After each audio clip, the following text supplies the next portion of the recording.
Okay. Good morning, good afternoon, everyone, based on your time location. It's an honor for me to moderate with Nihal the final chapter of the first ever International SPE Young Professional Congress. This project is a joint initiative between SPE Young Member Engagement Committee, YMEC, and SPE Business Management and Leadership Committee, which is, I'm honored to be a member in it. SPE Beyond the Borders, SPE Gaia, and SPE Diversity and Inclusion Committee. The event this year is sponsored by Shell, which is usual supporting many initiatives in the oil and gas industry. Yeah, so thank you, Mohammed. Today we have a very special session lined up for you. We have very special guests, Rebecca, Isabella, Maria, and Christina, who have really interesting views on sustainability from different aspects. So yeah, we would really love to have you with us today. Thank you so much for joining, and we hope you enjoy the session today.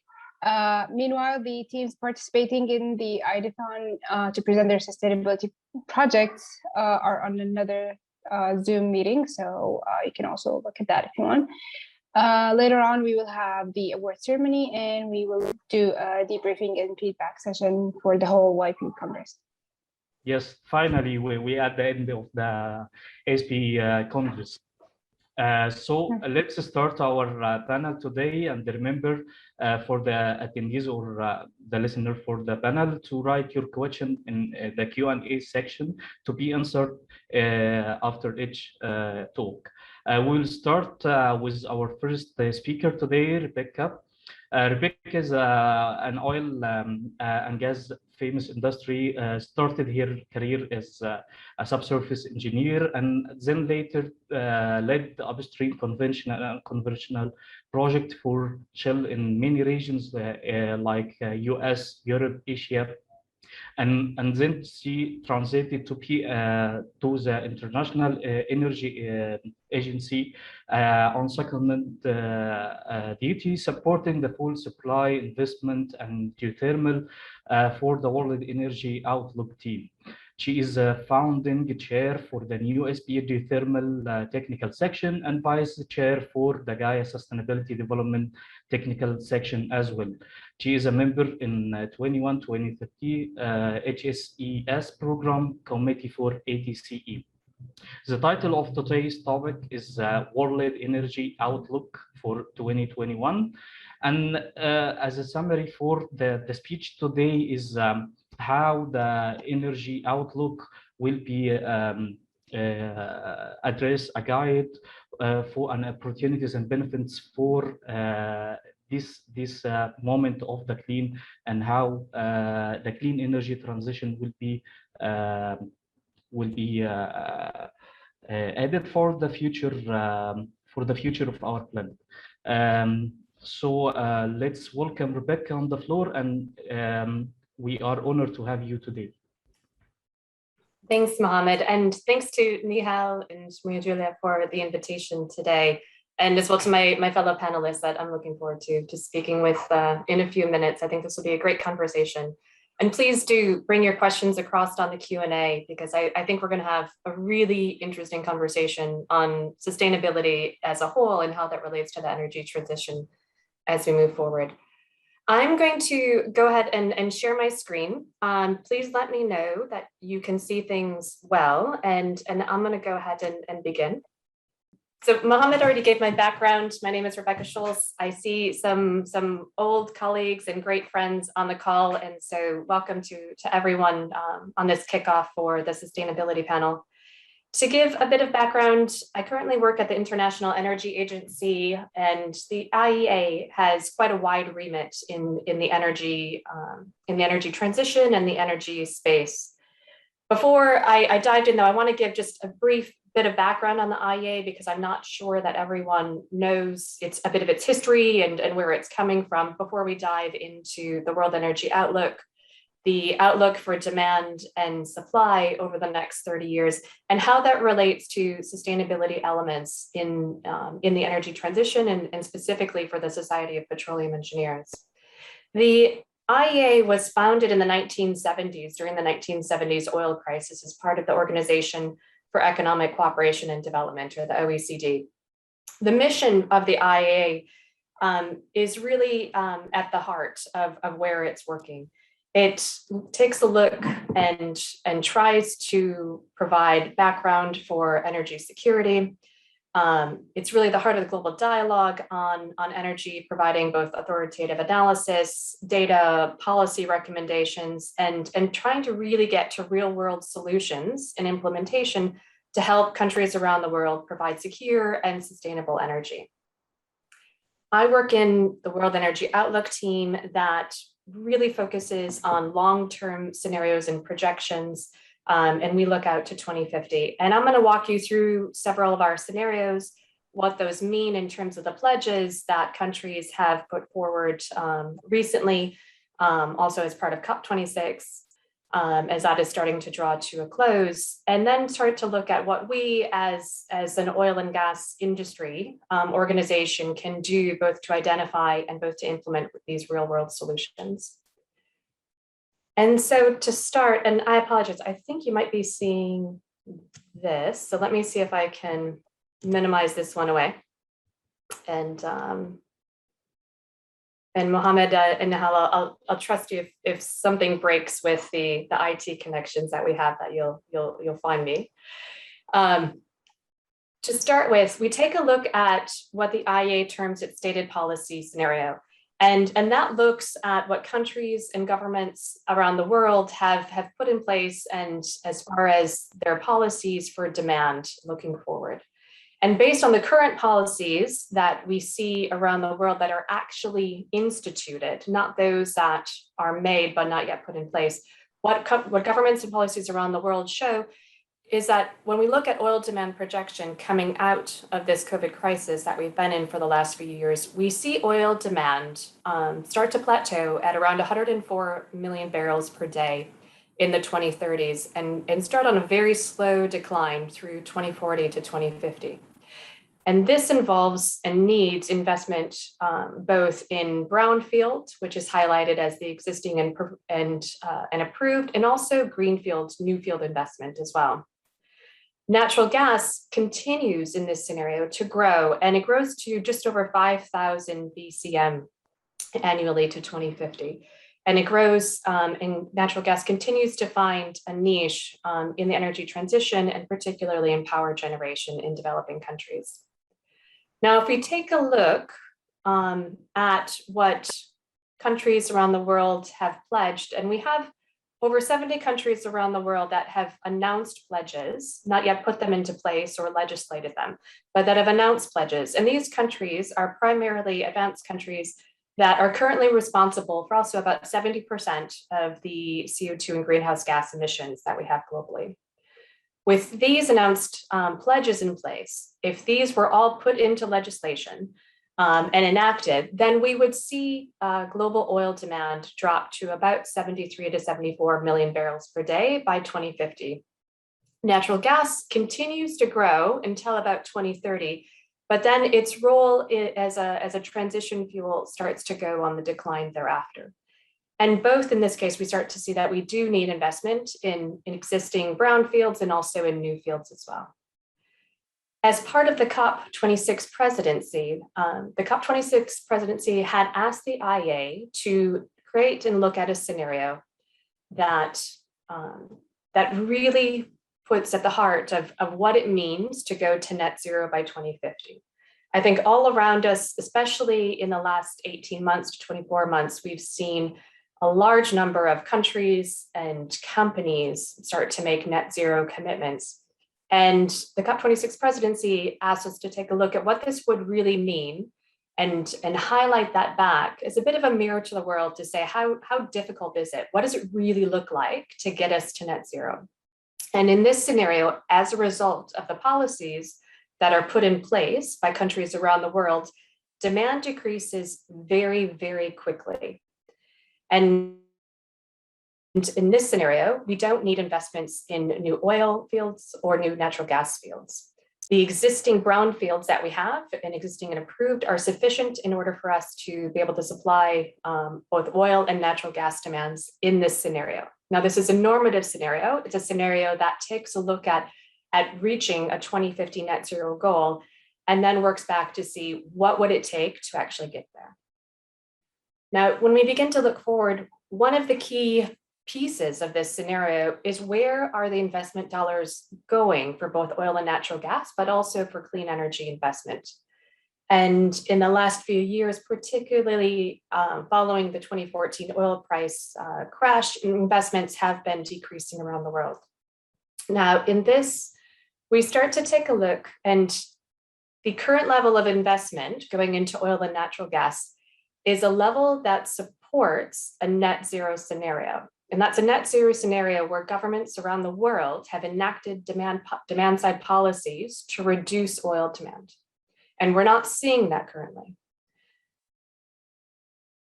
What would need to happen in order to really transition to a net zero by 2050 pathway and projection forward, we would need to see clean energy investment triple in the 2020s. So beginning from 2022 to 2020 to 2030, on average, we would need to see clean energy and infrastructure investment triple to about $3.5 trillion per year. And this is investment in new technologies, it's investment in infrastructure, in hydrogen, in CCUS, and in a number of technologies that would enable a net zero path forward. As part of this, and some specific work that we had put out in May 2020, we started to look not just at fossil fuels and some of the traditional energy sectors, but started to look more also on the role of critical minerals in a clean energy transition. And in this scenario, where we move to a net zero path forward by 2050, we start to see the energy, the value of international trade start to transform as we move forward to 2050. Now, you think today, the global economy is based on a fossil fuel economy. It's one that's driven by coal, natural gas, and oil, and to a lesser degree, minerals. As we start to make a transition, first with the announced pledges scenario, you start to see that critical minerals grows in importance in terms of international trade. As oil and natural gas start to decline, and new clean energy technologies like hydrogen, for example, start to increase as well. In a net zero scenario, as more countries are working locally and not just globally, the overall level of global trade starts to decline, and the role of critical minerals becomes increasingly important in this type of scenario. And this is a scenario where we're really moving away from a fossil fuel-based scenario and more to a scenario that's based on metals and minerals. But to be able to get to the level of emission reduction that we need in this scenario, there are several elements, and I'm just going to move a bit forward because I do want to make sure that we've got enough time for other panelists. Several other elements that are really critical to get us to this, let's say, this ambition gap to 2030. The IEA takes a look and is trying to rapidly reduce emissions to 2030 on the whole, and particularly in the net zero scenario. In the net zero scenario, we're trying to reduce methane emissions, for example, by 75%. In this, we see that about 40% of the actions required are cost effective today, and that would involve, for example, bringing low cost renewables into power, reducing methane leaks, and improving the efficiency of our overall energy system, but also of our oil and natural gas operations as well. I'm not going to highlight, I just want to bring to bear what some of the milestones are needed in a net zero scenario. And I'm gonna just let these stay up here for just a moment as we start to look at what some of this means. And I'm going to highlight just a few of these on the highlighting the level of growth in hydrogen that would already need to be in place in 2030. And we do see some good and interesting movements in that direction. A net zero electrical sector globally by 2050, And then, by 2040, and then by 2050, almost 70% of electricity generation is from solar, PV, and wind. I'm going to touch just briefly on as part of COP26, we have the Global Methane Pledge that we were very proud to be able to participate and help to further the conversation, as well as I think some of our other panelists as well. And so I want to highlight some resources for the audience today, the IEA Methane Tracker that's available online, as well as a regulatory roadmap and toolkit. And then in October of this year, just ahead of COP26, we also released a new report on curtailing methane emissions from fossil fuel operations. And in this, we dive in to see how can we deliver a 75% cut in methane emissions by 2030. And so if you pull up and you start to look at this tracker in more detail, we focus on the scenarios and projections from the IEA on the energy sector on the whole. And so within this, you can see the split in relative emissions, methane emissions from the energy sector, from oil, natural gas, coal, but also bioenergy. And how this relates to different countries around the world, both in terms of their overall emissions, but also the intensity of their emissions as well. So Russia and United States have a very high supply of oil and natural gas, but also are quite major contributors on the emissions side as well. And there's, let's say, a fair imbalance as we move around the world and take a look at different countries on both the level of emissions and their intensity as well. We find from work that we've done with industry, but also governments and countries, that around 45% of the methane emissions from oil and gas operations can be abated at no net cost. And so that's capturing the methane, that's putting it into pipeline, into sales, and capturing the value of that. To do this, the goal and the path forward is tremendous. A 75% reduction between 2020 and 2030 is very difficult, but it is and can be achievable. And so I'm quite curious to bring the conversation on this piece on how to actually implement the methane emissions and the methane abatement possibilities from our audience at the SPYP conference. And so with this, I'm going to close and hand it back over to Mohammed and Nihil.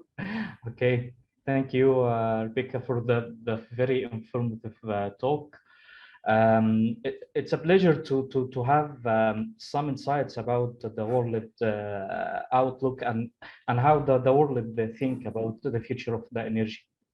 So I have one question before checking the Q&A from the participants. What is the game changer or the main item in changing the future energy outlook in your opinion? Sorry, Mohammed, can you say that one more time? What is the main outlook? What is the game changer for the future of the energy outlook? How the future trends changes in your opinion? Across the energy sector, so I'm not going to limit this question to oil and just oil and gas, but the major transformation that really starts to bring forward changes is the electrification globally that's not coming from oil and natural gas. And so it's the cost decreases that are coming from solar and wind and other renewables that have really allowed a competitive displacement of oil and natural gas, particularly in power generation.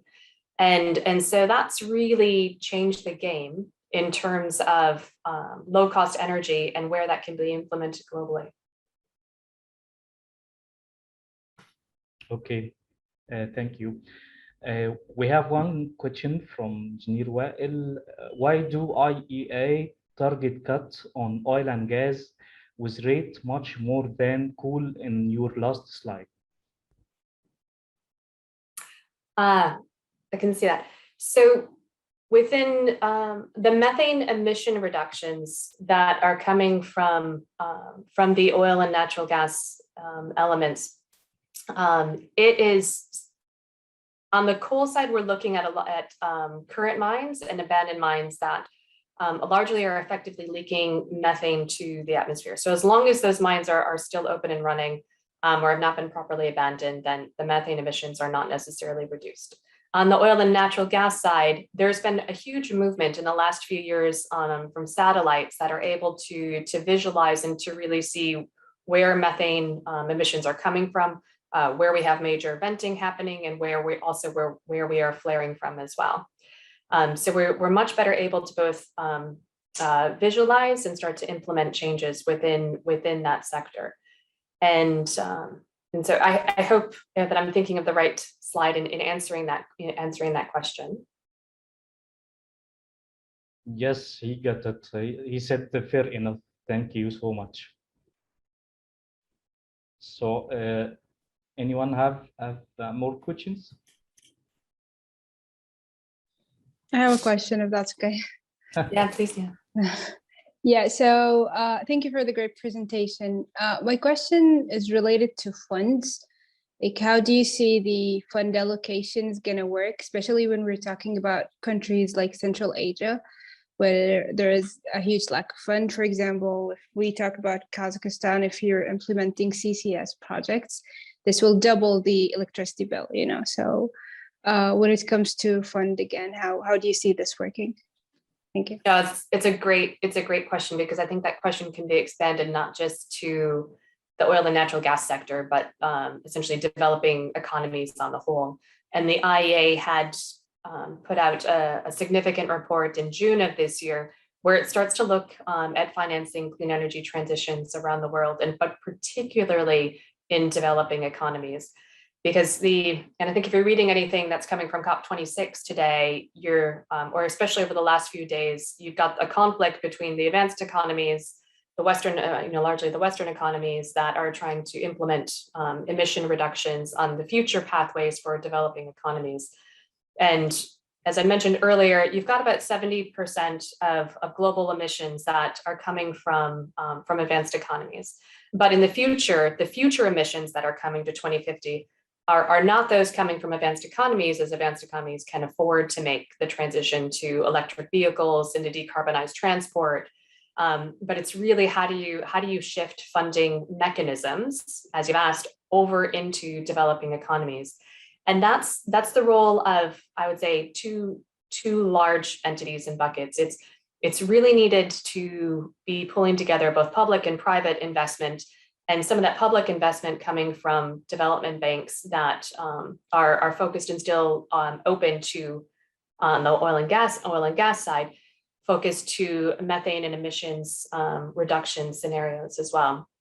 In this case, and in particularly in oil and natural gas, it's going to be a lot of the private sector or the national oil companies as well that are starting to shift funding into those locations. You start to see more and more of the development banks, the Asian development banks, statements from the US government as well, that are really limiting funding to go into future sources of oil and gas supply.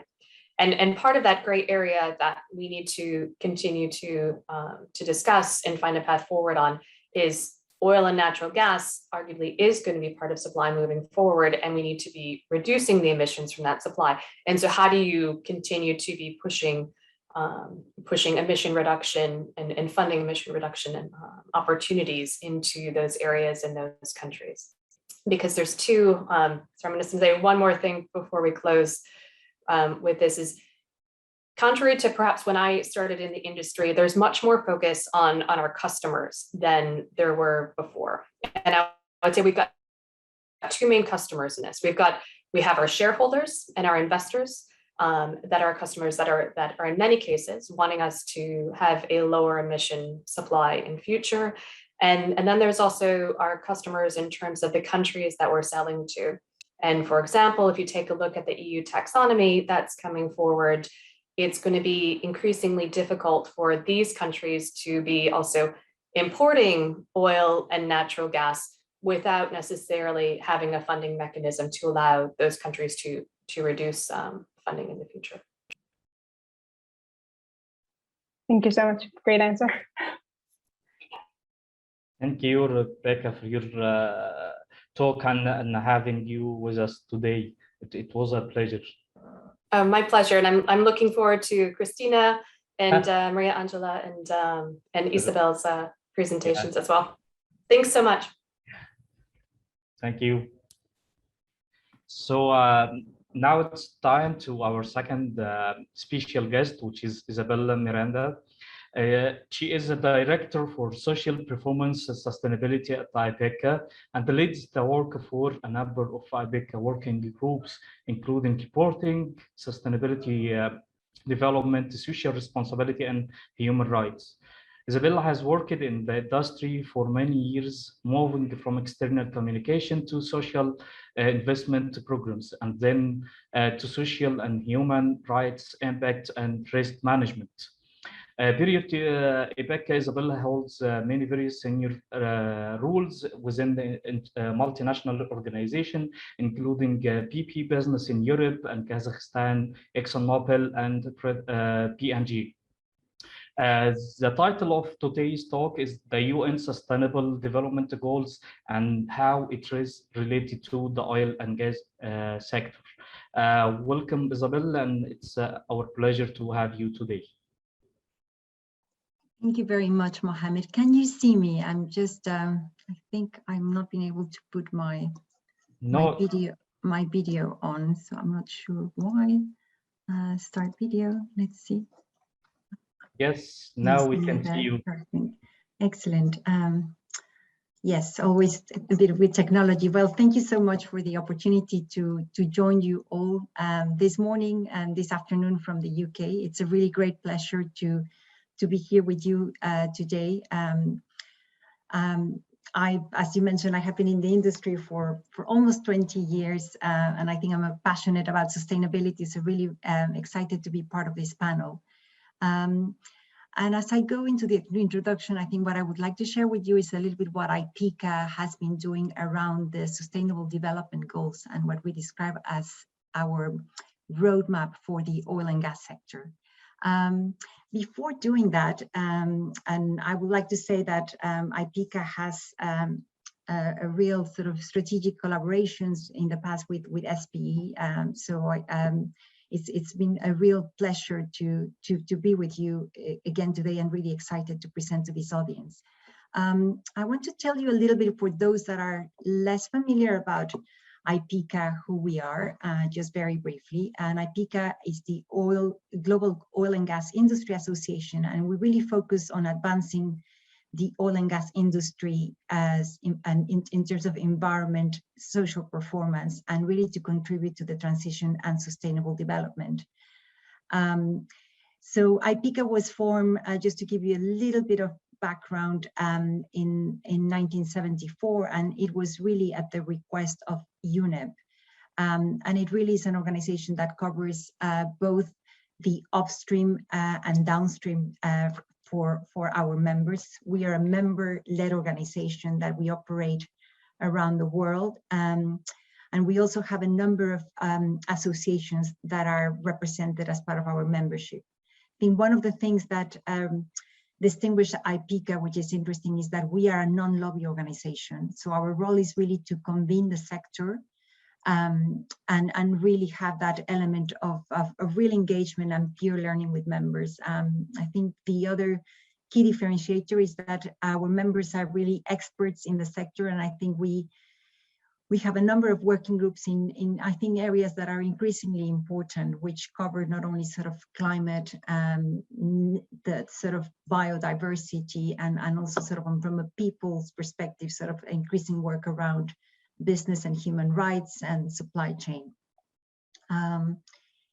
So with that, I would like to tell you, I mean, and I'm going to go, before going into the IPECA SDG sort of roadmap, just you all are quite familiar with the Sustainable Development Goals, but just to set the context, they were adopted by 193 UN member states in 2015. And the 17 UN Sustainable Development Goals really provide an ambitious, transformative, and global framework to achieve a more sustainable future for all in 2030. And they really represent the world's plans of action for overcoming poverty while protecting the planet and ensuring that people enjoy peace and prosperity. So in terms of the oil and gas sector, and sort of for IPICA, as we really rapidly approach the 2030 deadline to deliver the UN Sustainable Development Goals, we really felt that there was a need for concerted action and coordinated solutions involving all parts of society. And in response to that, and recognizing the industry's huge potential to support the SDGs, IPICA joined forces with the World Business Council for Sustainable Development, and we produced what is called the Accelerating Action SDG Roadmap for the oil and gas industry. We launched this in 2021, and really the roadmap outlines how the oil and gas sector can really accelerate action and scale up activities to contribute to the 2030 agenda. I think the WBSD were really excellent partners in this endeavor, as they have produced a number of sector roadmaps. I was pleased to say, and I will tell you a little bit more about my experience in Glasgow last week, but they were also very active there, and I think it's been a really interesting organization to work with in terms of how we can convene with a broad range of stakeholders. So as all of you are aware, energy is a key driver of sustainable development and has been described as the golden thread that links most of the SDGs. And without energy, many of the other SDGs cannot be achieved.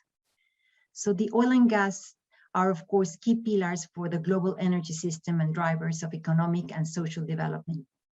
The industry provides the affordable and reliable energy essential for economic growth, employment, education, eradication of poverty, and global health. And the global oil and gas industry really has the opportunity to contribute across the 17 SDGs, either by enhancing its positive contribution or by mitigating negative impacts.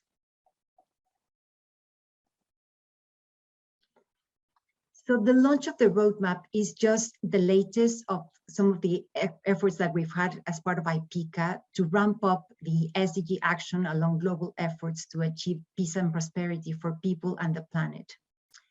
IPICA has taken a keen interest in the SDGs since the launch of the SDGs in 2015. And it has been working on sustainable issues since it was founded 45 years ago and participated in the 1992 Earth Summit in Brazil and Rio +20. So this sort of slide gives you a bit of a sort of a trajectory of some of the sort of the path that we have followed in terms of the publication of the roadmap in 2021. In parallel of the development of the roadmap, I think the other really interesting perspective for IPICA has been that we have been working in a new strategy that we launched in 2021. And this really includes a vision to really advance the oil and gas industry's environment and social performance, and also support the sector's contribution to the energy transition and sustainable development.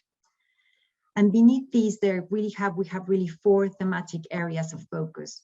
One on climate, nature, people, and sustainability. And I will tell you a little bit about some of them in a little bit more detail as part of this presentation. So having said a little bit of the background on the roadmap, I'd like to turn into the detail of what we have developed. So while the oil and gas industry contributes to all 17 SDGs, the roadmap highlights 10 SDGs where the industry can have the biggest impact. The roadmap also highlights 8 impact opportunities, which highlight where IPICA and the sector can accelerate action and drive impact to prioritize the SDGs. These impact opportunities are grouped across the 3 themes: climate, nature, and people. And then the roadmap identifies some corresponding actions, or what we call impact pathways, to realize the opportunities, comprising of a series of 93 specific short, medium, and long-term actions, both for IPICA and for individual companies. And as we were developing this process last year, I think what was really interesting is that level of engagement of the experts from our member companies in the process in trying to craft these impact pathways. And to me, having been part of the process, I think the process was almost as rich as the outcome, which was very interesting in terms of understanding the different levers from companies, some of the challenges, and also being able to provide sort of that broader context, convening other key stakeholders. So the next slide, and I don't want to, in the interest of time, just to give you just a little bit of a snapshot. So, for instance, looking at this slide on people, and I'm sort of quite passionate about it because this is one area that I'm responsible from an IPICA point of view in terms of the work that we do. But we really are focusing on areas like, for instance, governance and transparency, supporting governments and aligning priorities around the SDGs, communities, and ensuring that host governments share in prosperity from the industry's activities, and thriving workforces, providing productive, safe, and happy workplaces. And a lot of the work that we do, and this is one of the things that we are very keen to mainstream this SDG roadmap into our work plans for the different working groups to be able to have some very clear accountabilities in terms of action. So really all to give you sort of a sense of these obviously actions or pathways will support the achievement of a number of SDGs that are listed below, sort of SDG 3, looking at good health and well-being, SDG 7, looking at affordable and clean energy, SDG 8, decent work and economic growth, etc. On climate, and I thought that this was probably also interesting just to share with you, especially in light of what is happening just now with COP, but I think this provides you a little bit of a deep dive in terms of the climate opportunities. And really these systemic opportunities are in three main areas. One is around policy and partnerships, promoting effective policies and partnerships that support the innovation needed to transform the energy system and build climate resilience. Innovation, investing to enable low carbon products and solutions. And operations around advancing emissions and reductions in the industry operations.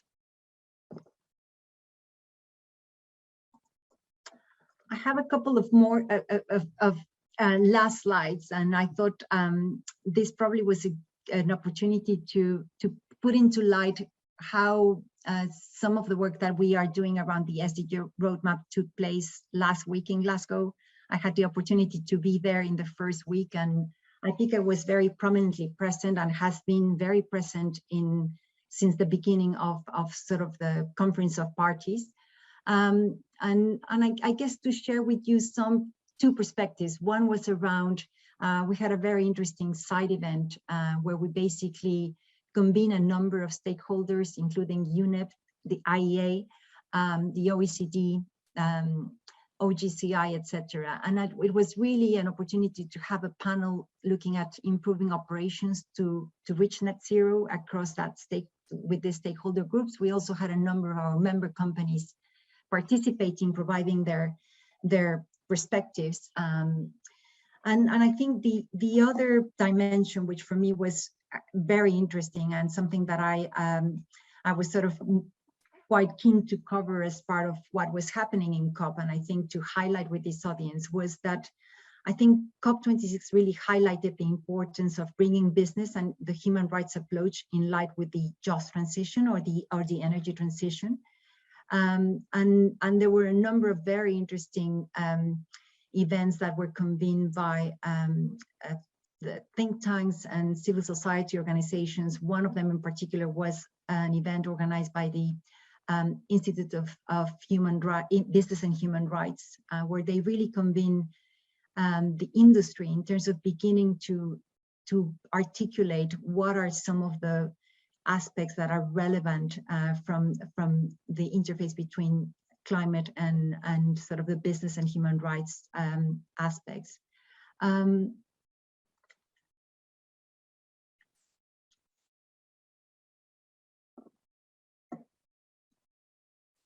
my last slide, and really is just to say with you that I think the roadmap for us really represents an opportunity to place climate, nature, and people at the heart of our recovery and reaffirm our collective commitment to achieving the SDGs. We know that we need to pace ourselves as an industry, but we do see the SDGs as we fast approach the 2030 deadline to deliver as a really critical path. And I think this represents a very positive contribution from the industry and a way to really provide that element of engagement and innovation. And I'm going to leave it there as part of this presentation. And it's been a great opportunity to be with you this morning. Over to you, Mohammed. Thank you so much, Isabel, for the very informative presentation talk. Actually, it was very interesting to see how IPIC impacted the roadmap for oil and gas companies, and how to change the companies to implement the SDGs in oil and gas. I have a small question. How can we accelerate the implementation of these ideas and these initiatives in the oil and gas? Well, that's a very good question, Mohammed. I think part of it is, being able to convene the industry to have that sense of focus and sense of urgency as well in terms of why this is so important. I think COP can only sort of what has happened in the last couple of weeks as part of the climate negotiations is only a reflection of that. And I think the role of the private sector and the role of the industry in terms of innovation and reducing emissions, but also I think making those contributions around sustainable development more broadly in terms of what are going to be the impacts of you know, the oil and gas sector activities in communities, in society, in workers, etc. To me, it's all about sort of, in a way, a little bit of that peer pressure and that sense of you know, international best practices and how you really convene the industry to push forward. And that's a lot of what we do at IPICA. It's that sort of peer learning, understanding of how we can do things better and how also we can collaborate with others. And to me, the SDGs is sort of really that platform for collaboration, which is really, really important. Yes, I can't agree more with you. So the floor is open now for questions. If anyone has a question. I have a question. Yeah, sorry, we're not hogging the session, everyone. We have a lot of questions because the talks and the presentations are great. So it's a question that is not really a question. I was actually wanted to ask if IPICA has the kind of the video of the last, well, it's not last week, it was November 4th, if I remember correctly, the panel session in COP26, because it was in the blue zone, so not everyone had access to that. And in my opinion, it was one of the greatest sessions. So if we can get a link or like the takeaway messages to that to share with the audience, it would be super. Thank you very much for that, Nihal. And we'll definitely, I know a part of the event was recorded, and we'll definitely try to find how we can share it with this audience. That would be really good. And I think the team is also putting together a short summary note. So I'll be in touch with the opportunity to share that. And thank you so much for that. Thank you. Okay, thank you, Isabel, so much for your time and for being with us today. And it was a pleasure having you. It's a great pleasure, and look forward to hearing the rest of the panelist speakers. Thank you so much, Mohammed. Thank you so much. So now we are moving to Nahal and two other great speakers and some specific women in oil and gas and sustainability. So the mic with you, Nihal. Thank you so much, Mohammed. It actually gives me a great pleasure to present our next two speakers. And I'm saying two speakers because they have one presentation that they will alternate in presenting in a very cool way, I presume. So I'm going to talk about the talk first, and then I'm going to introduce to you the two speakers. The talk is called Women in Resource Management, a global initiative to boost participation of women in all sectors, segments, and leadership of resource management. So these amazing two women are a part of the UNECE-EGRM. So if you don't know what that means, I don't blame you. It's United Nations Economic Commission for Europe. That's the expert group on resource management.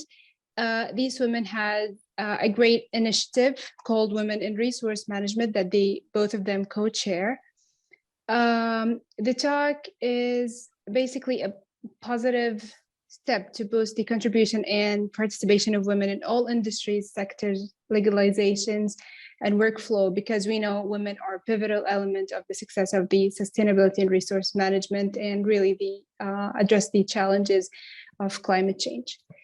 So on to our speakers, I'm gonna start with Maria Cabello. So Maria Cabello is a renowned world leader and author in sustainability, reservoir management, diversity and inclusion, and digital transformation.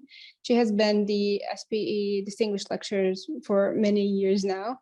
As I said, she is the co-chair for Women in Resource Management Committee and a founding partner of Red Tree Consulting, a consulting firm that is specialized in sustainability initiative.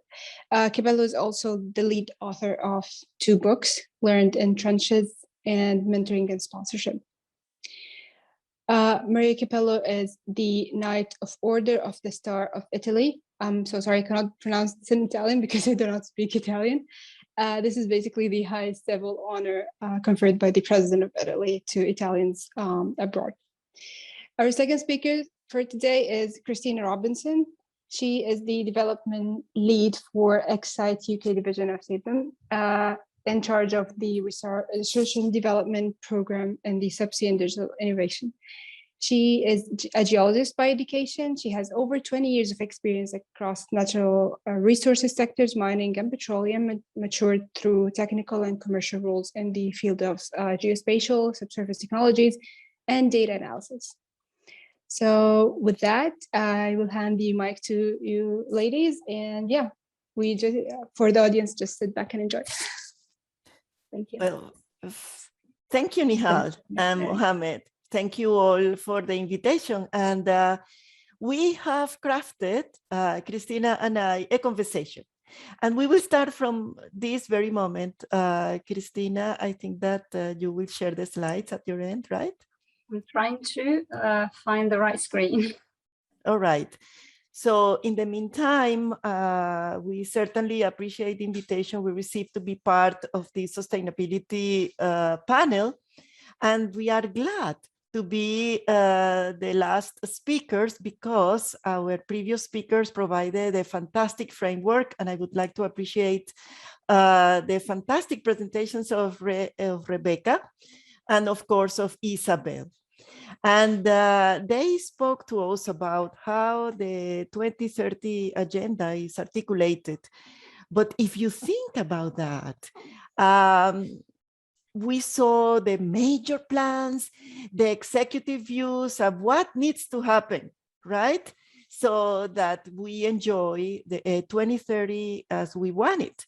But Christina and I are going to talk to you about one of the aspects, one of the facets of this issue that is not in the first row of all the presentations, and you are going to see why.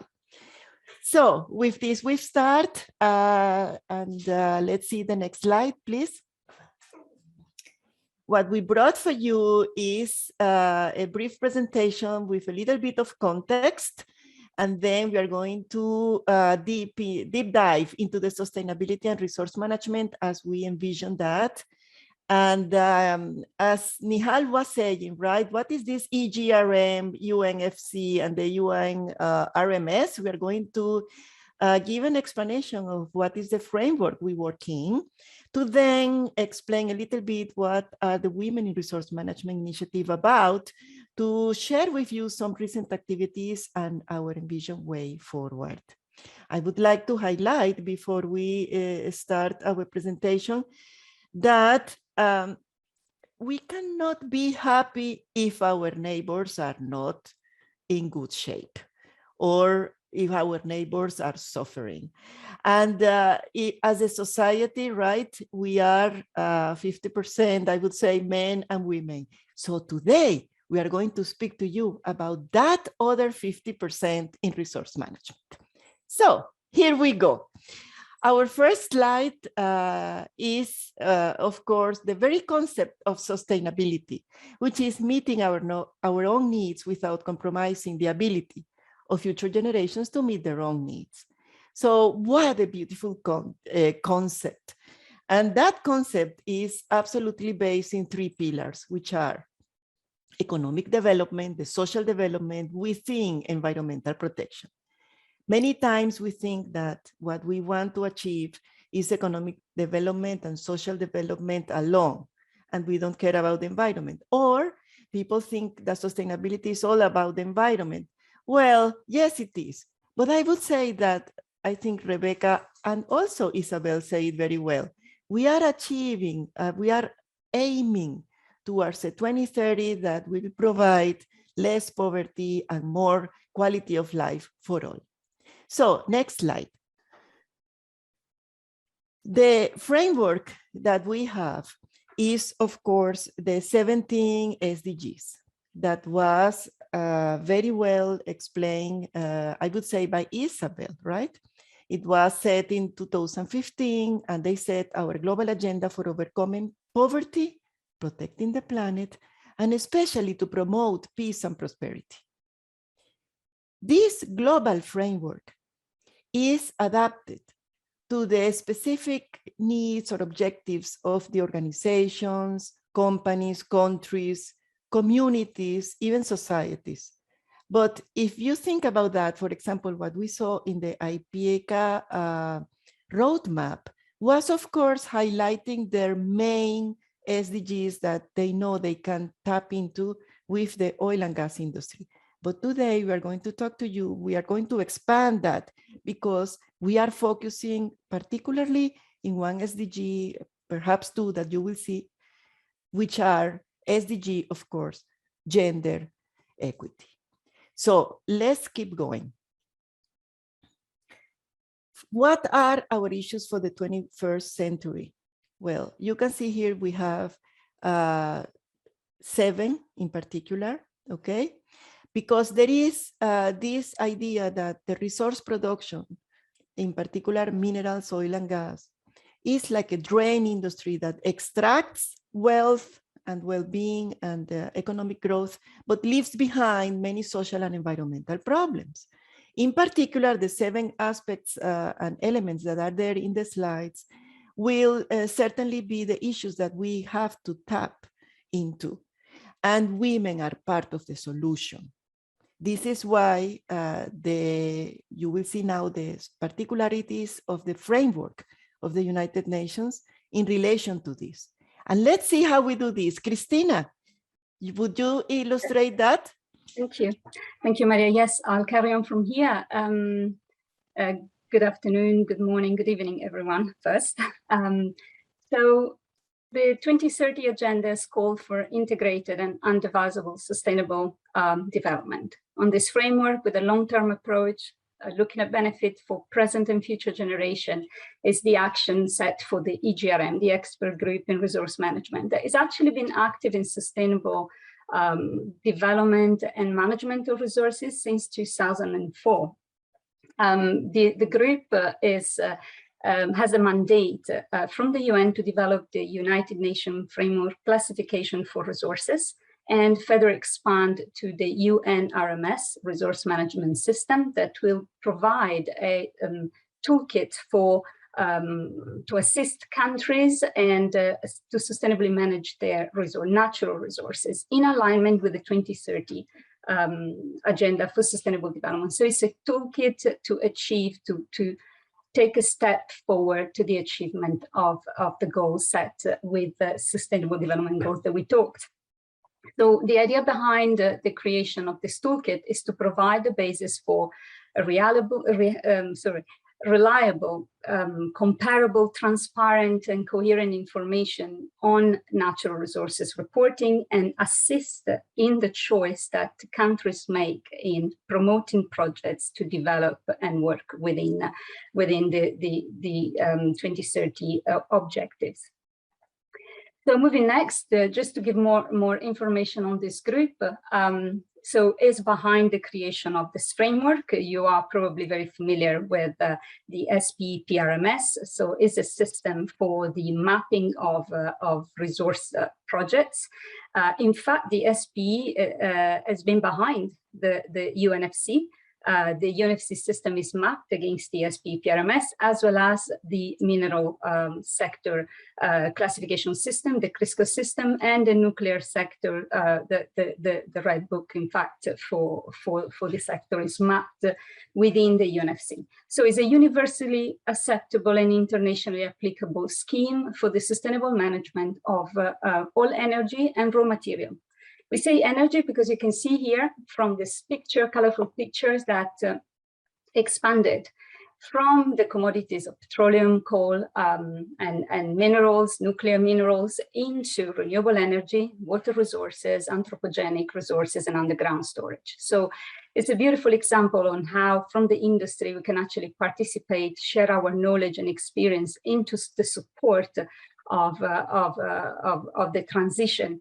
The stakeholders for the utilization of the system are, of course, government, policymakers, anyone who is involved in the management of our resources and stepping into the financing of projects. So it's a very important tool and unique in its essence. So let's have a quick look at what it looks like. Some of you may have seen this before. This three-dimensional system. And you're all familiar on the reserves concept, right? And the movement from resources to reserves. So we map the uncertainties in the mapping of our resource base, and that's the G-axis. So it's a system made of 3 axes. G came from geological uncertainties. So you can see that the system is born within the mineral and the petroleum sector. It is a degree of confidence into the volume and the quantities of the resources that we are addressing. So it is applicable to wind and solar in the same way, or geothermal, for instance. The technical feasibility of the project is the F-axis, but then the beauty of it is the E-axis, so the third axis of this system that maps the environmental and socioeconomic viability of a project. And this is the beauty of the system. It's different as it puts this, let's say, social environmental consideration at the center of resource mapping. So we all know the criteria of commerciality that we use for stepping from resources to reserves. Within this, we have the economic viability, so our NPV assessment, and we also have legal, environmental, and social consideration. They are embedded into, if you want, a cutoff date for our forecasts, but it's very difficult once we pass the economic threshold to really map how the project is hitting on, let's say, on the social side. We all heard about social license to operate.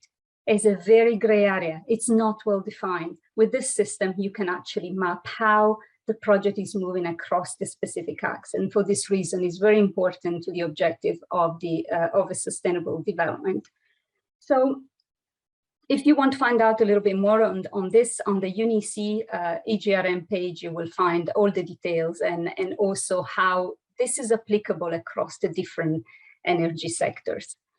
So, the committee, how is this organized? We have about 300 different experts contributing on a voluntary base to this. And this is very important because our people passionate and devoted to change, like you all are here. So there is a bureau, there is a UNEC secretary. We are divided into technical advisory groups that you can see mapped in here for the different commodities. Under renewable, you can see which areas have been targeted by the group with the extension of this framework. And within this, we have the women in resource management. What is interesting here is that we didn't become a subgroup just to explore the SDG 5 and SDG 8, but we are at the same level as a commodity group. So it's a technical advisory group that can provide inputs to the framework classification. And this is a very important recognition from the EGRM to this topic. It's of incredible relevance and importance to sustainable development. So if we move forward, just to give you a little bit of a background, actually I'll go step one step back. The Women in Resource Management in particular was initiated by the Executive Secretary of the UNEC, Ms. Olga Algayerova, who asked women within the EGRM to step up action to support the empowerment of women and girls in this sector. So in 2019, the group was formed. We were tasked initially with targeting SDG 5 because the group recognized that diversity and inclusion in resource management brings powerful and positive benefit. But the pandemic arrived. So as the UN went into an emergency mode, so did we. And we were asked to focus on the SDG 8, very important as women have been heavily affected by the pandemic. They've been at the forefront of the response. At the same time, we need to look at ways on post-pandemic recovery mode, what would enable economies to come out of this disaster and how women could participate. So a study was launched at the same time to investigate what are the enablers and also what are the stumbles out there, like financial access to financing, what type of areas women could contribute around the main industry. So there is a separate study that is accessible as well within the EGRM page of the UN. So women participation in resource management, we don't need to say, we know has been there since the beginning. This picture is very, I'm very attached to this because it's a picture from miners from the place where I come from and where my career as a geologist started. And we know the contribution should not be forgotten is what we're taking with us to understand how far we've gone from that time and what have we learned. So the UNEC EGRM Women in Resource Management Initiative wants to promote, support, and expand participation of women into challenges and success. We are organized for different core groups mapping the technical groups, the tags that you've seen in the mapping. We operate through webinars, workshops, and eventually thinkathons when we can meet in person again in Geneva, hopefully next year. The idea is to coordinate with industry associations like the SPE, but also with the International Women in Mining and any others that we will contact in the near future to identify the enablers to SDG 5 attainment, SDG 8 attainment, and maintain a global focus, and we will see why. In a post-COVID scenario, we will expand also in looking at this micro, small, and medium enterprises opportunities. And out of all this work, the objective is to have an input on the guidelines. We need to have a definition of how women can be empowered in a regulatory framework, if you want. So have this available for all the ones going to manage projects in natural resources. So this is the work. Main concept here is that we want to accelerate change. So we know that a lot of studies have been done on the situation of women in the industry. We want to just start from those and accelerate through sharing best practices and experiences. And this is what we have done. So now I have a question instead for Maria. Are we achieving the SDG 5 and SDG 8? Where are we? Oh my God, Christina, that question is the question. Are we achieving SDG 5 and SDG 8? Please, can I have the next slide? Because I prepared an answer for you. And the answer is no. We are not achieving that. And if we rely on the UN Global Sustainable Development Report, which is titled The Future is Now, well, it's not only for women that this is happening, right? Or decent work, which is SDG 5 and 8. We are still far off achieving most of the 169 targets in the 17 SDGs. But let's now take like a magnifying glass, Christina. Can I see the next slide? Yes, because if we want to see what is the relevance of SDGs for the key stakeholders in resources management, you know, we want to take a look at least at two of the main ones. Why? Because if we are able to impact positively women in the main stakeholders, we may have a chance, right, of understanding how and if there is interest in advancing the agenda of the SDGs in all our key stakeholders. So let's take a look and see what happens in oil and gas. If we see what happens in oil and gas, I am relatively glad to let you know and share with you something that you already know for the big you know, news and noise even that is happening in our oil and gas industry. We can see the transformation of the messages that the main operators and companies related to oil and gas are delivering. See Total, for example. They rebranded themselves as Total Energies, and we see that Total service companies as Schlumberger, BP, and also the national companies. I took Petrobras as an example from Latin America, one of my favorite regions, is showing, right, that the SDGs, they are speaking in the language of SDGs. They are interested in advancing these SDGs. And if we see what happens in mining, okay, we will see that the main companies working in mining, I took some examples here, not only they also are speaking in the SDGs languages. By the way, the mining developed their own atlas of sustainability, how they advance each one of the SDGs, but also they have given a huge importance to what is happening. And I am sharing with you the photo of Bobby Foote, one of the women at the very top levels, in this case of the mining industry, when she went to Geneva to show what was her company agenda for the SDGs, BHP. So in the next slide, okay, we will now pose to ourselves some important elements. And those are that women participation is not equal. And we can see in the pie charts, right, that it's only 26%, let's say, of national parliaments, 36% of local government, and a very sad 28% of managerial positions.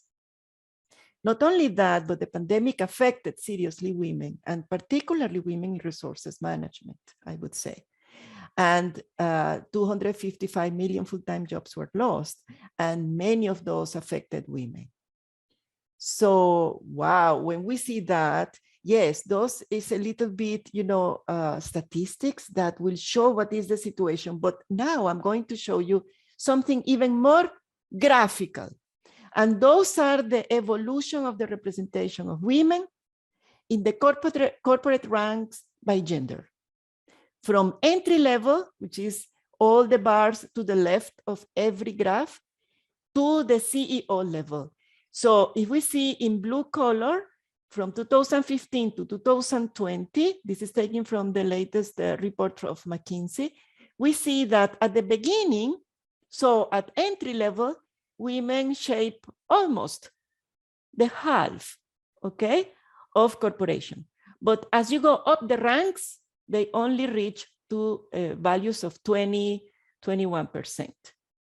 But perhaps this is not so serious. And if we see the next slide, now you will see why I'm saying that is not so serious, although it is, of course, very sad. But the thing is that when you see the difference, when you apply the lens of, for example, the representation of race in that, in the upper part of the slide, we can see that women, white women in the oil and gas in this case, we can see that it is represented only in very scarce percentages and very, very few percentages to the order of 3% in the CEO level. But look at men, and especially white men, how they go to the C-suite. Wow! So the percentages completely, you know, are opposite to the funnels that we saw before. And if those men are men of color, it looks like there is that kind of representation. So there is something going on in resource management that we need to tap into. So with that, let's see what are the actions and especially what are the kind of conclusions that we have observed from the research of our group and the webinars. And with this, Christina, can you enlighten us? Yes, of course. Let's have a look at what have we done as women in resource management. As I mentioned, we've been working through webinars, particularly as we could not meet in person in Geneva. And I think it's been a very good way to engage with a very wide global audience, starting from mining. So we started looking at where there was a wealth of experience in addressing this problem, this gap, and trying to pursue empowerment of women and diversity within the industry. So I showed just a couple of slides that we've taken from the webinar that was held in October 2020. Here is a slide, in fact, from the International Women Association in mining. And you can see they've highlighted the same concept that women have been involved since the beginning in mining. And today they occupy a very different levels of engagement within the industry itself in every different parts of the world. As you can see here, you got UK pictures, you got West Africa, Canada, you got Malawi and Mongolia. So they really express the concept that women in mining, and I love this, are as global and diverse as mining itself. That poses actually a very important concept, the fact that we cannot just utilize one method that fits all, but we actually need to contextualize the discussion about women. Different areas of the world, as we discovered through this webinar, of course, have different needs, and they're actually at a different level of pursuing the attainment of gender empowerment in the industry. This is not a new discussion, but it's not standardized either. So the aim of the International Women in Mining is to influence, of course, the international policy to achieve a global change. But what is important and what I highlighted here is that we need framework, we need support at government level within companies, but what we need really is a mindset change. It's a bias that needs to be removed. And this, we will see this is actually perceived across, of course, all industries. In particular, in this first webinar, we put together two phases of the mining industry, Australia and South Africa. And there was a reason behind this. We remember we talk about accelerating change. Well, we wanted countries that they have advanced policies in women to share with others, so things can be learned quicker, not just going through its own mistakes, but learning from others and implementing based on this. So we've seen a very different approach to the problem. In Australia, being a mature industry when it comes to progress gender equality, they're looking at inclusion of women on boards, leadership position, and closing, for instance, the gender pay gap. That in any case is a big issue across the, removing those numbers that Maria shared earlier. When we look at South Africa, what was reported is a need really for more practical approach. There are really basic needs that still are untackled and not resolved. One of these is safety of women in the workplace. Harassment is a big issue, as well as, and this is something that really shocked me actually, is the fact there is no PPE specific for women. So women are not even protected from a safety perspective. We assume that this is a given, but the industry is not all made by big corporations that really have an eye for this and implement proper policies. There are a lot of smaller players, and this is where these problems are most perceived and present. So very big differences, and that was very important that through the International Women in Mining that has a capillary approach to the problem, creating groups everywhere where there is a mining activity and coordinating, there is the ability to share and accelerate this change. So it was a beautiful, beautiful message. I put this slide here just to show you directly from the slides of the webinar from the Minerals Council in South Africa. Look at their foundational measure. The first one is zero tolerance, stop abuse, zero tolerance to violence in the workplace. And this is quite shocking, actually. We don't think this still happens, but it does, and is a big problem. So they're tackling, of course, the problems through training. They're initiating unconscious bias training to transform culture. They realize that often the problem is in the mind of people, in the way they act in their culture. So this was a very, very important moment of reflection of the fact that we need to contextualize the approach and make sure that every woman everywhere in the industry is safe and has the opportunity to grow. And the next slide, instead, I want to share with you the importance of having large corporations going forward, as they can share actually the value of gender diversity and inclusion concept within the value creation for a company. So they mapped really well how,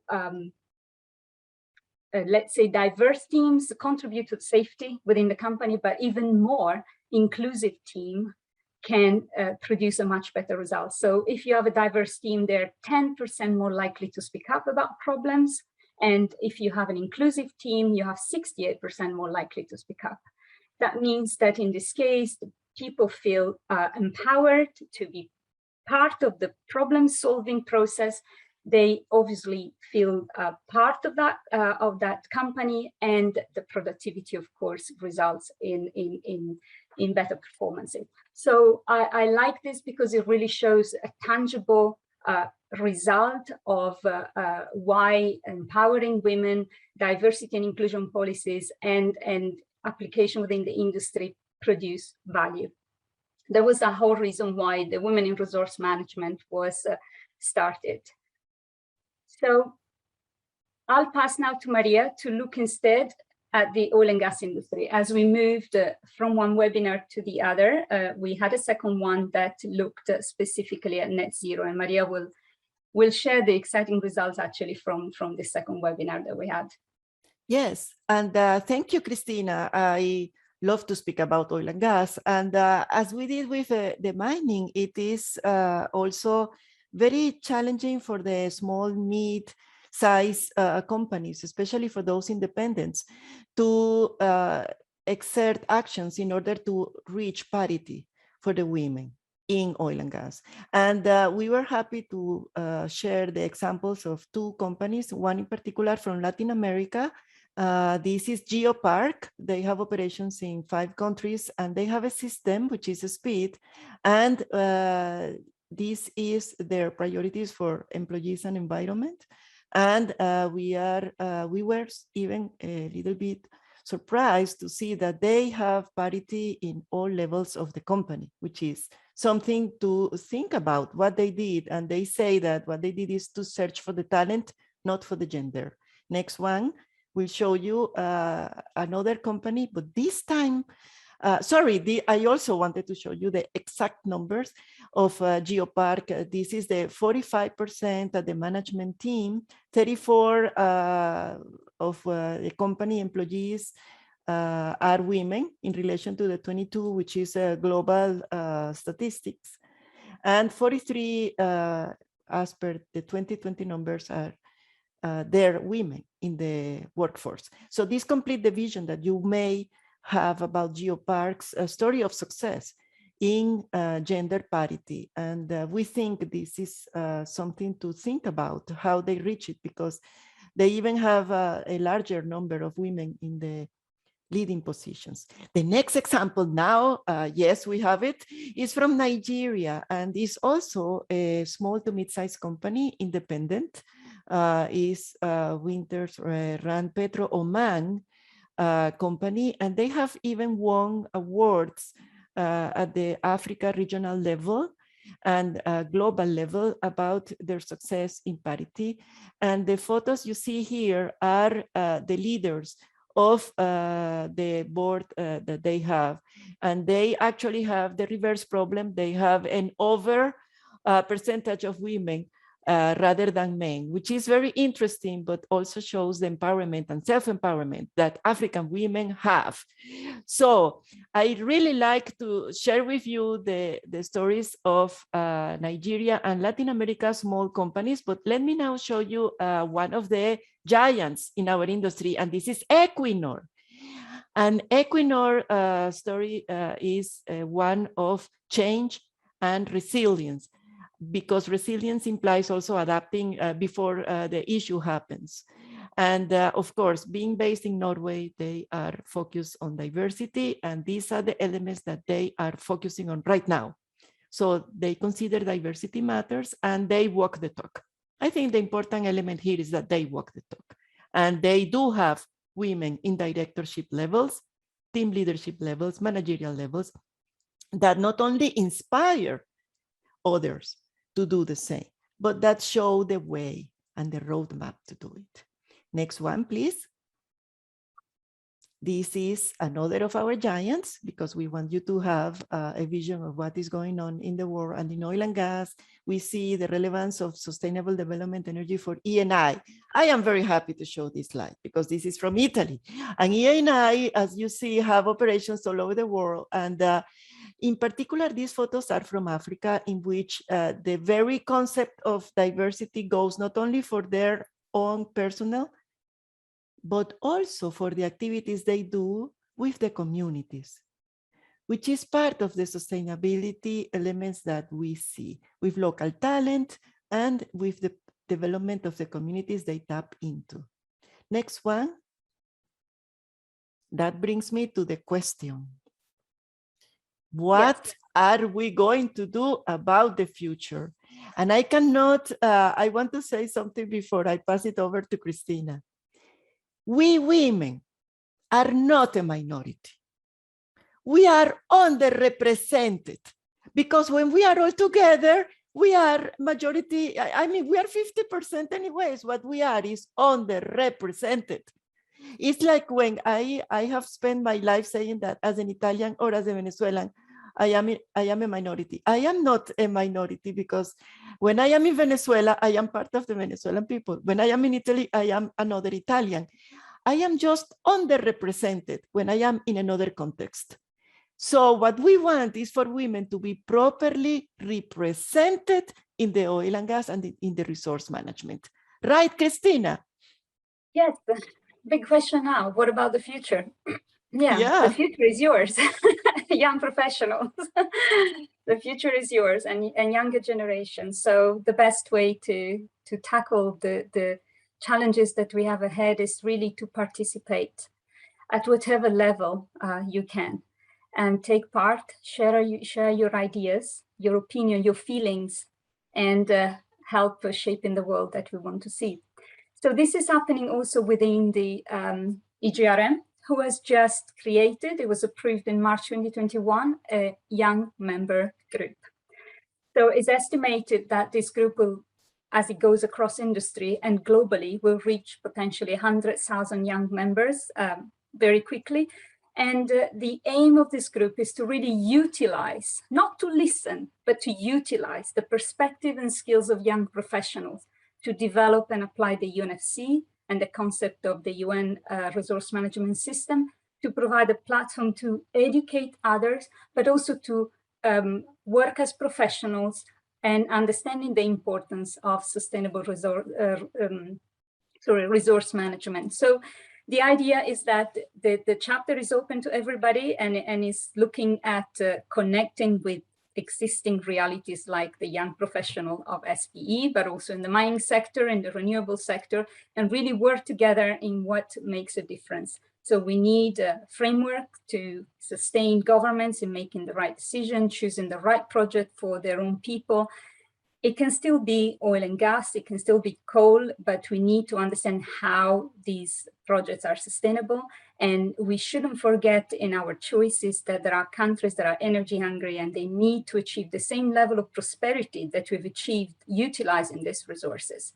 The aim is also to think about the finite element of the fossil fuels, and we need to act on this. When I started in my career, we were looking at renewable as to tap the problem of oil disappearing and getting into peak oil. And the same for the minerals. What I've seen actually from Rebecca's slide is this pressure now moving towards critical materials. So framework like the UNFC are even more important, as we need to make sure that that shift to support achieving climate change goals, achieving sustainability are not actually shifting uncontrolled pressure elsewhere. So from today, I think we're all working under this objective, and it's beautiful to see that we're all tackling different parts to achieve the full picture for us today and for the next generation. So with this, we conclude, and we're open to your questions. Thank you. Thank you so much, ladies, for the well, I think I will undermine it if I said it's great. It was absolutely wonderful, and the work you're doing is mind-blowing. Thank you so much for sharing this with us. So I do have a couple of questions, if you allow me. The first one is kind of more generic. How do you see the role of SP in resources management going forward, especially with if the merger to happen, and how that will be in collaboration with the UNEC? I can take that. I see this, as I mentioned, through the collaboration in the, let's say, forging this guidelines. Let's take back the SP has been behind, at least on the technical side at the beginning, with the definition of the United Nations framework classification based on SP PRMS. I think now what we're looking for is really it's if you want help in become the ambassadors of sustainable resource management. It's a little bit the way I am within the SP Italian board. I'm there exactly as an ambassador of this work at the UN. And what it will be nice to do is to really make sure that each chapter of student chapter, young professional within the SP takes on board these principles and collaborate with a young member of the EGRM to coordinate inputs, because all you need now is inputs for practical action to make an impact on the guidelines and make sure that point of view is taken into the framework. We talked recently to the program chair of the hackathon of the OMC. And after the hackathon, they're focusing on SDG 7. What came out is a real different perspective that you have in progressing towards sustainability. It's embedded in the technical choices that you make, and this has to be taken into account. There is no way that we can forge a future in energy without crafting it around what you want to see. And so we really hope that in the next few months we can frame some form of collaboration and move also into the arena of the UN. That is the best platform to globalize this discussion, your vision and the way you would like to support this initiative. Thank you so much for the answer.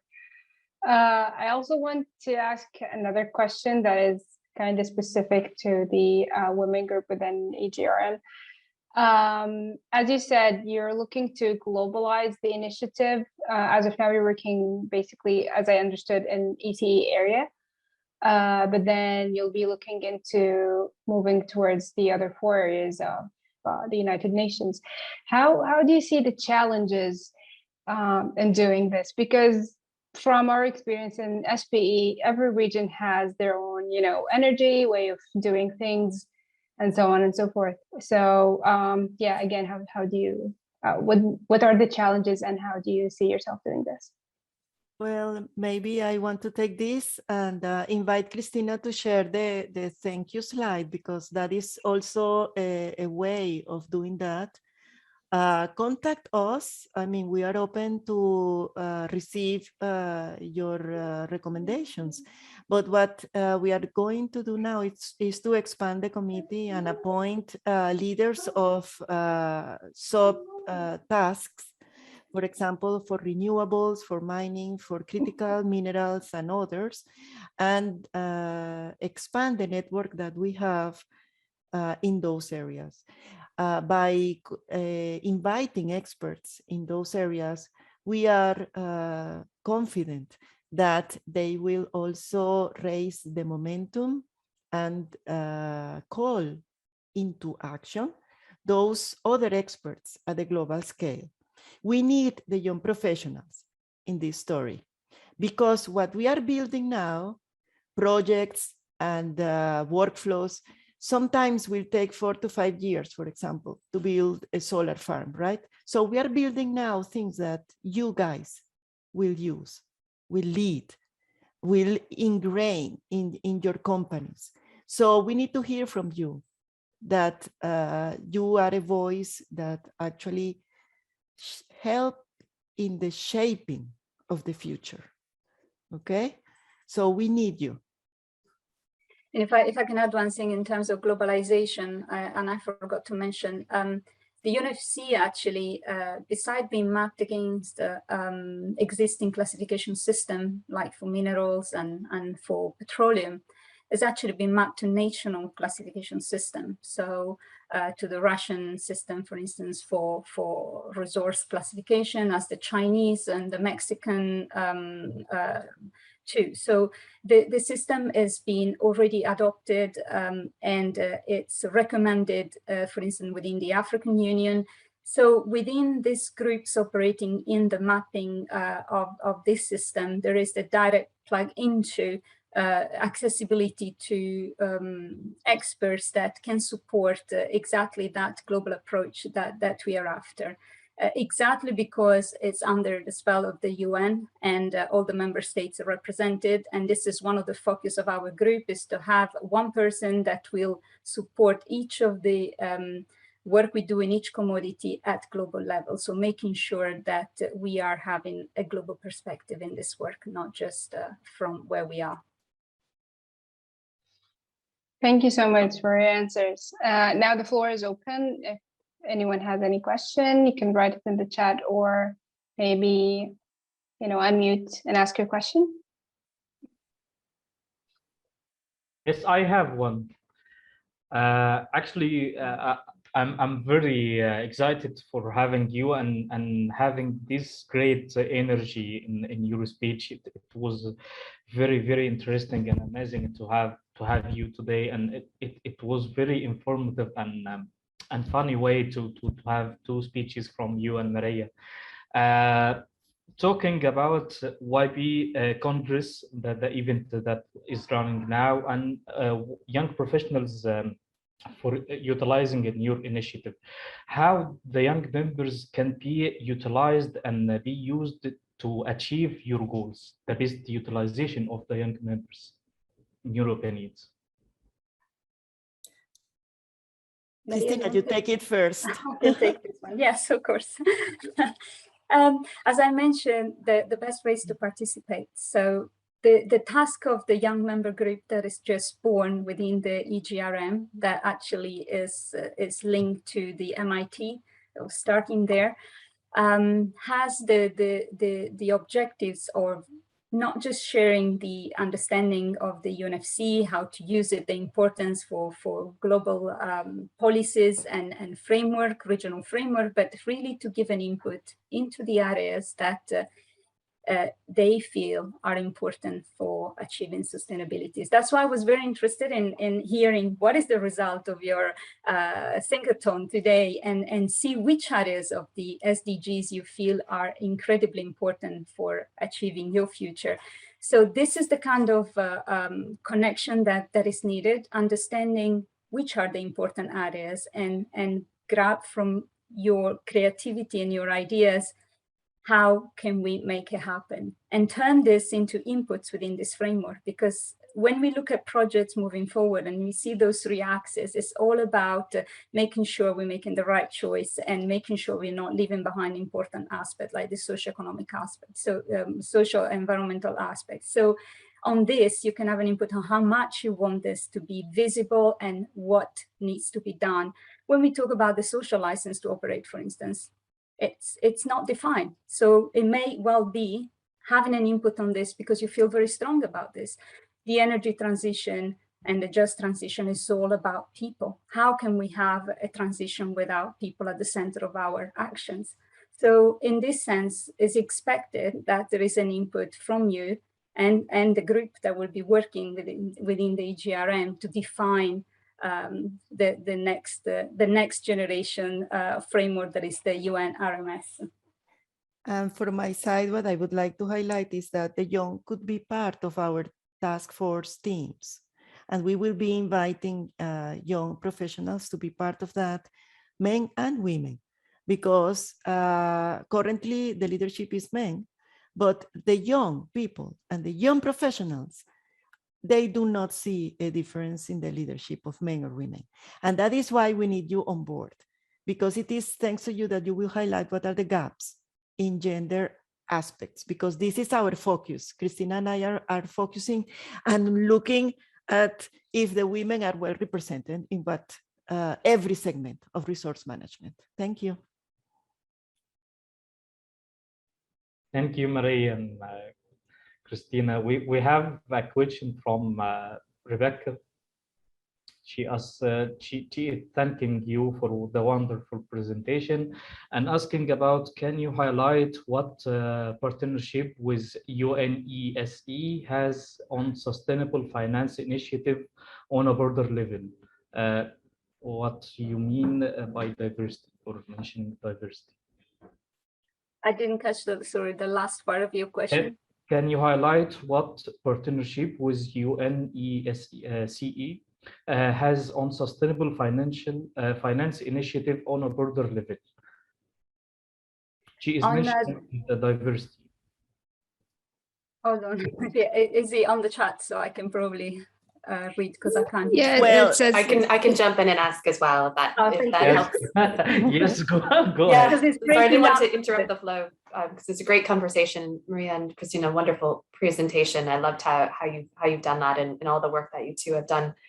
I'm curious on if you can expand a bit on what type of strategic partnerships or alliances the UNECE has or has been working on, particularly with respect to sustainable finance initiatives. Because when you look back over the last few years, the research coming out on ESG trends in financing, clearly shows the benefits of diversity and those companies that have diversity in their workforce and in their leadership.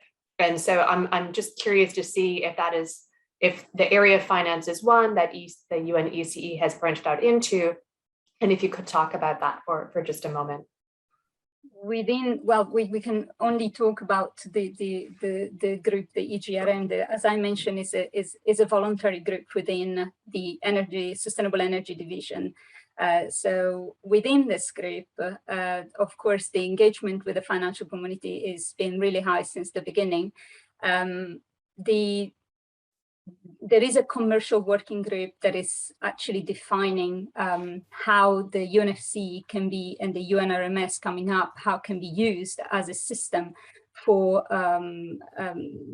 instigating the right financial inputs to projects. So taken into account the ESGs, but it doesn't have a direct input or a direct connection with a specific board on this subject. So it's embedded in the discussion, but we are not as an EGRM directly linked to a specific board or group. But there is there have always been inputs from this sector within the UNFC framework and its definition. Well, there are also other things important to mention, and those are that I just shared in the chat. For example, a cooperation with the European Investment Bank to support countries that are on scarce resources in order to develop their resource management things. Also, I think that there are a variety of reports that will speak.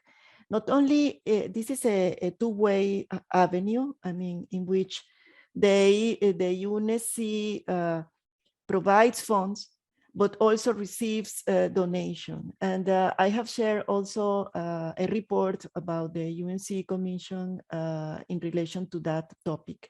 But again, centering our response on our focus, which is in particular the women promotion, right? We are talking about gender equality and the SDG 8, decent work. I would like to highlight that due to the pandemic, the United Nations had also some funds available to support the tragedy that was the loss of work of many women.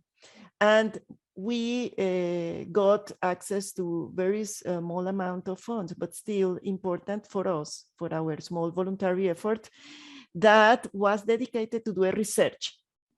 And we had the opportunity to tap into consultancy in order to provide results about what was the situation of women entrepreneurs in mining in East Europe.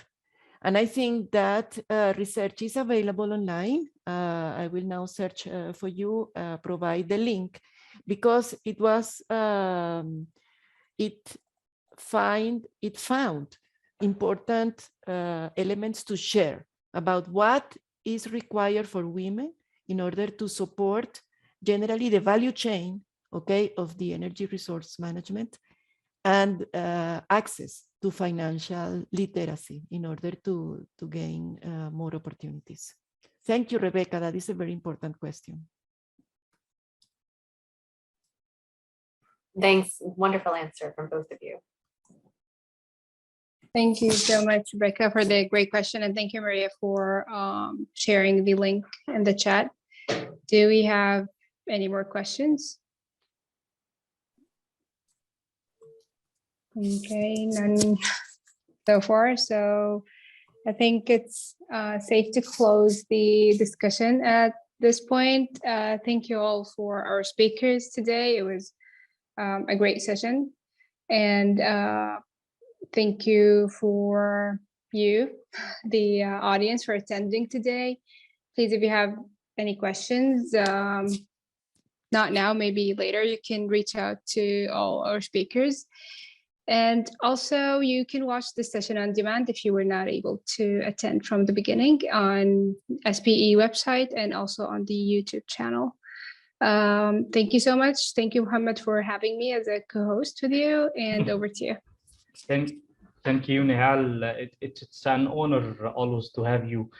I would like to thank our speakers and my great panelists today, Maria, Christina, Rebecca, and Isabella. It was very honor and a great speech to have you today.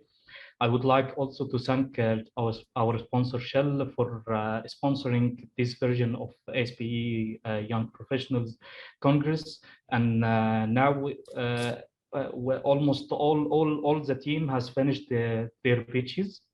They presented their thoughts about how to apply the Sustainable Development Goals in practical. So the evaluation is on the way.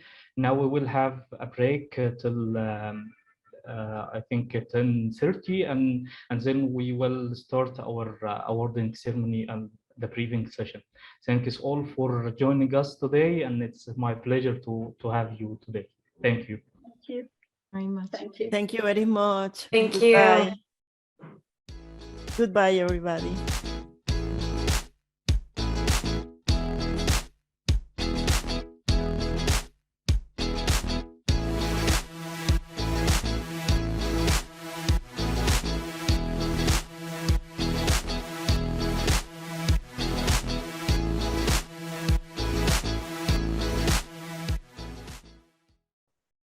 We can definitely start.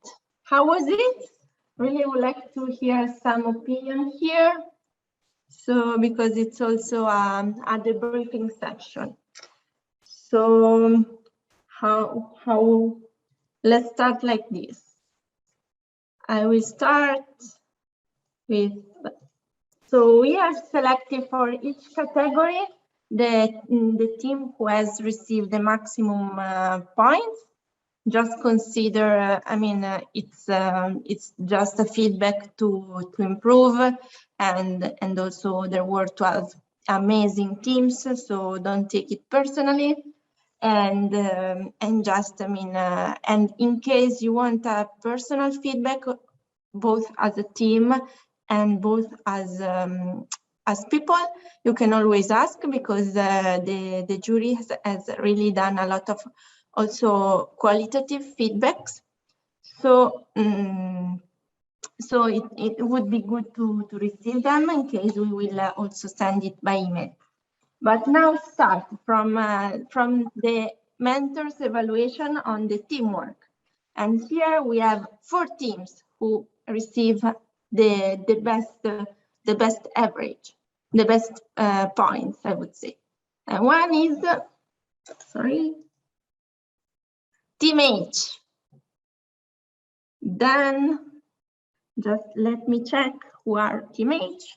Team H with sustainable ecosystem and energy solution. Then we have Team I with water injection revamping and optimization in operated oil and gas field. The name is also Aqua. And then we have K, energy soldiers, blue water project. And then we have Team L, synergy, sustainable multi-use offshore platform. So congratulations, teams, you already have an award. Here, since it was also a debriefing, yes, here also it is also a debriefing. I've collected some points from some good points from mentors who say that team was resilient and very resourceful to come up with very creative solutions, demonstrated emotional intelligence and respect to diversity, wonderful experience, great energy and vibes, funding focus and hard work. Team has very clear job assignment and they are really independent, highly motivated to deliver the project. Really grasp new concepts and ideas, awesome level of commitment. So these were all the things who worked. I'm collecting some things that didn't work, so I also encourage you to tell us also from team's participant point of view what didn't work. Also, we can improve next year. So there was need a little bit of follow-up. There were some team members that did not participate very much. However, their view is only on active parties, as we always say. Recovering very fast from initial setback due to low participant turn-up and regrouping. And then there was some difficulty to synergize since some people were unavailable or inactive. And so there is an advice to start maybe knowing with the team 7 days early, so the teams know each other, and then we can start, we can fix every problem before to give the problem and everything. But now we go on the side of communication, and from clarity of presentation, Team K, Energy Soldiers with the Blue Water Project won the award. And for effectiveness of storyline, we have 2 awards. One is Team C, Business, Energy, Environment, and Sustainability with the red blanket. And then again, Team K. Effectiveness of oral exposure, we have Team C again, and Team K again. So for overall best communication strategy, the award is for Team K, Energy Soldiers, and Blue Water Project. For originality of the idea, the award goes to Team J. Team J is Q3, a reveal scenario, the utilization of CO2 artificial tree for a better future. Very nice, well done. And then completeness of the solution, we have Team K. Focus on the problem, we have Team F and O, Solar Titans, utilizing solar energy in lowering artificial lift systems engaged in hydrocarbon extraction. Good luck, congratulations and well done. Then we have the award for feasibility, Team L. Synergy, sustainable multi-use offshore platforms. Congratulations. Identify stakeholders, Team L again. Execution and implementation plan, Team G. Team G is energy, the Philippine Solar City, strategic investment in solar park to empower rural communities. Congratulations. Overall, best idea, Team K, Energy Soldiers with the Blue Water Project. Third place. So, okay, I have to create some suspense here, otherwise. So we are closing with the three overall winner of this competition. And so let's start from the third place. And third place is for Team G with Energy, the Philippines Solar City.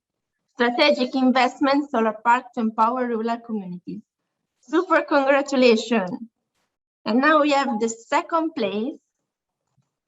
Oh, Team L. Team L, Synergy, Sustainable Multi-Use Offshore Platform. Congratulations. And then, now the winner is, the winner is Team K with Energy Soldiers, Blue Water Project.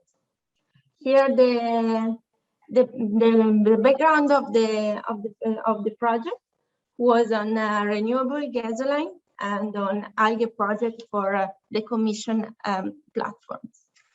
Really would like to say to everyone, really congratulations for the participation. And we will also provide some certification for your participation. And of course, if there is some award, we will send you. We have the full evaluation criteria, and we don't think it's nice to give the overall, I mean, the points for all the teams. But if you want your own points, we can of course provide. And also we have a lot of really useful comments from the juries that can help, and we can definitely share by email.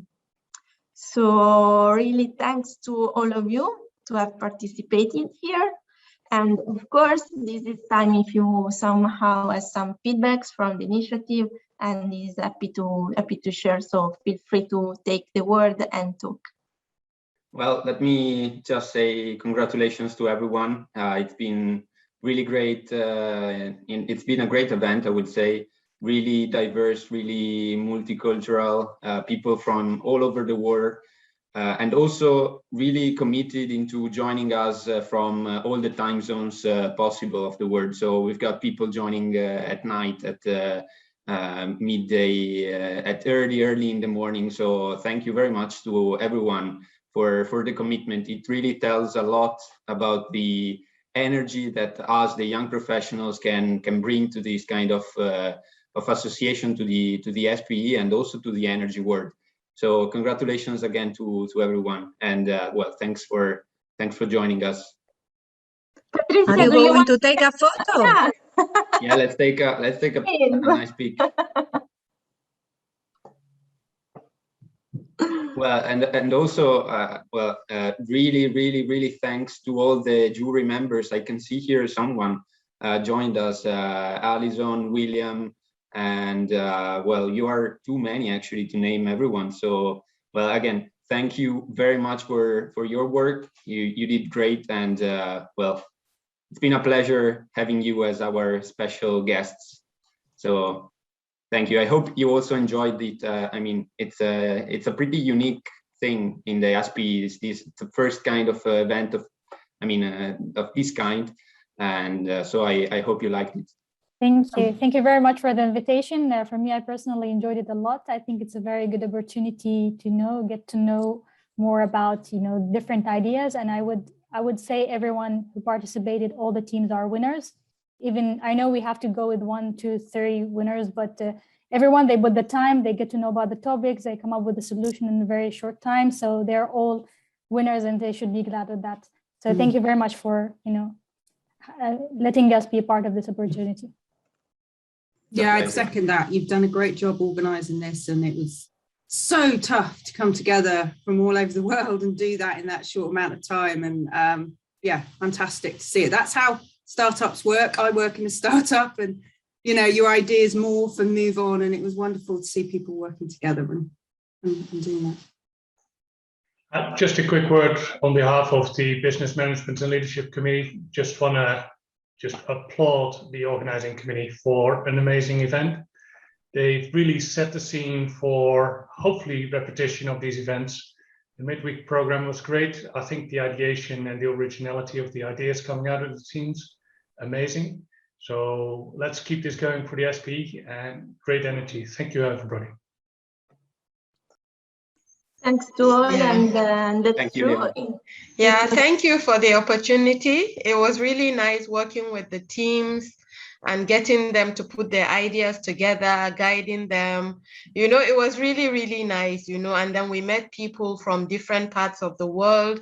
We had to manage time, and so many ideas were flowing. So I think it's something that should be continued. Well done to the organizers, and well done to everyone, jury, mentors, and all the teams. It was really a great pleasure being on this. Thank you for this really kind feedback, Amina.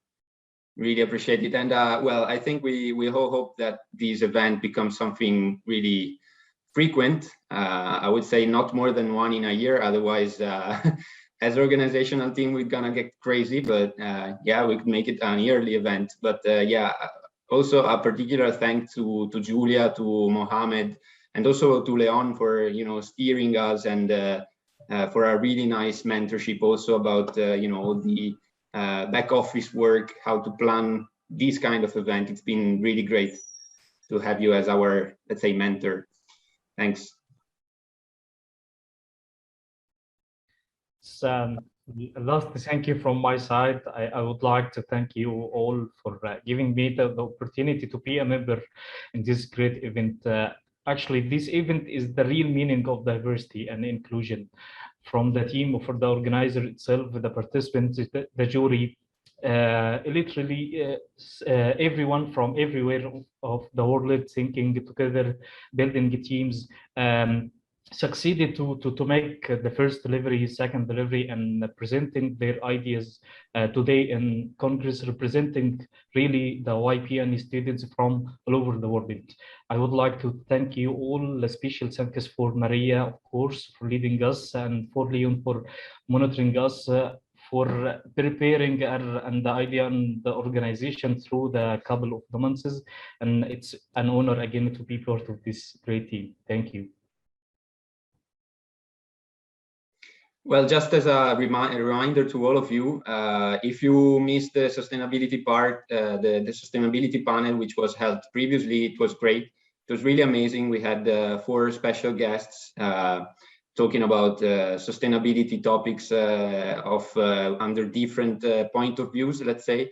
It will be uploaded on the YouTube channel of WIMEC. So, and that will be the same for all the sessions that we had during last week. So this week, actually, from Monday to Friday, we had the YP Bootcamp by WIMEC, and it will be, it's already uploaded on the YouTube channel, and the sustainability panel will be uploaded as well in the YouTube channel. So check it out. It's in the YP Congress website, and it's of course through YouTube. It's a Young Member Engagement Committee, which is the acronym for WIMEC, and so you can check it out. It's definitely worth it. I mean, we did the panelists. We did a really nice panel. So I encourage you to go check it out if you missed it. And well, thanks again to Shell, which is our main sponsor for the event, for this YP Congress.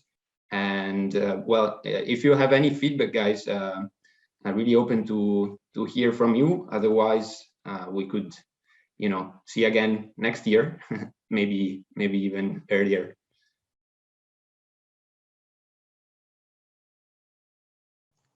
Thanks a lot, and for all your solutions.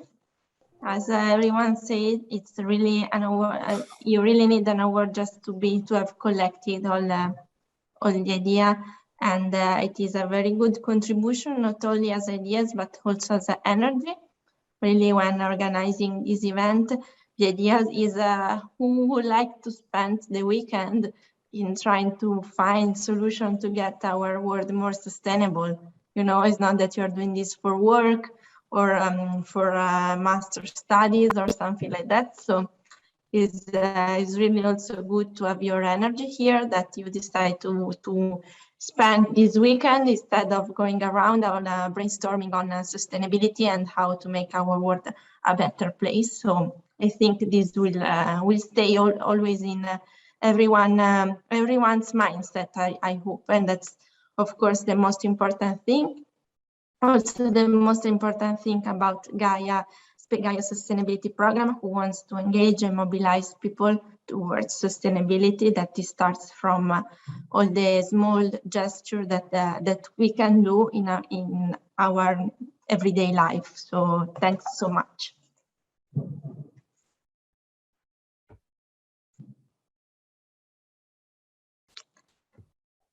And bye-bye. Thank you, guys. So see you at the next Ideathon next year.